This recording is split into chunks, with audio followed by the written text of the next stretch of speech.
Hey, Radians here. Hex and RGB color formats are not intuitive for us humans. We don't know how to make FF5343 a bit lighter by changing its hex parameters. Hopefully, there is an HSLA format with 4 easy to understand parameters. More than that, we can comfortably create new color variants through code using an HSLA TypeScript implementation I will share with you today. To take a better grasp of the format, you can play with this color picker. You can find this demo and all the source code in the description. We will also see how HSLA fits nicely with styled components and React. As a bonus, we'll also check how I've made the sliders for this color picker. Now let's jump in. Since we want more control over the color, generate them and make variants, we better start in an object rather than a string. HSLA is a simple class with a constructor receiving hue, saturation, lightness, and alpha parameter. It only has 2 methods. To CSS value, convert the color to a CSS string. GetVariant creates a new color variant based on the modifiers passed as an argument. Modifier is a function that takes a color parameter and returns a new value for it. To ensure that the color won't break because of incorrect parameters, we rely on rarely used getters and setters. Actually, it might be the only time I've used it in TypeScript. The enforce range function is a simple utility that ensures that the value is between the min and max values. For every parameter, 0 is a minimal value. The maximum value is 360 for hue, 100 for saturation and lightness, and 1 for alpha. Instead of relying on a string type to represent a color in our app, we can now use the HSLA type.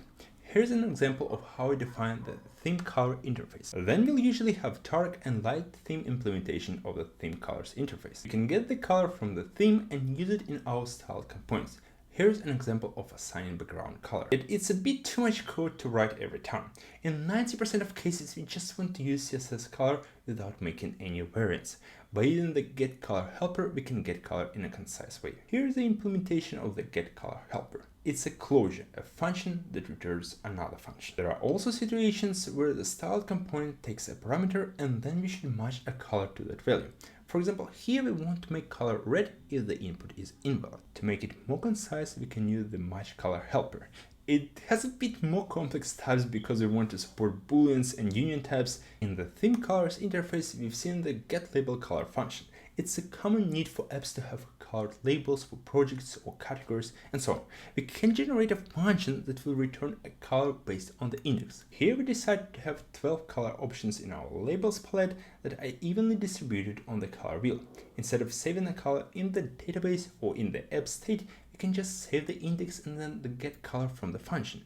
If later we change the number of colors in the palette, the function will still work because we're using the mod operator. To make the colors look good in both dark and light themes, we pass different saturation and lightness values. Here's how it looks in the dark theme, and here's how it looks in the light theme. Sometimes we want to make a color a bit darker or lighter. We can do it by using the getVariant method on HSLA class. Here's an example where we make button background a bit darker on hover. Another example is the tag component we can use to show project labels or categories. Here we adjust saturation for text color and background to make it look good in both dark and light themes. I promised to show an implementation of the color picker. We store the HSLA value in the useState hook. Then we go over each key and render a CSS grid container with the name of the parameter input and the formatted value. The color parameter input component is just a fancy slider. To handle user mouse or touch, we rely on an abstract component called pressTracker that you can learn more about in this video. The invisible HTML slider is a hidden range input that will still do its job, allowing us to change the value by using the keyboard. To make this nice gradient, we rely on the getColor property that returns a color for a given parameter value. To become an effective programmer, check out my productivity app at increaser.org.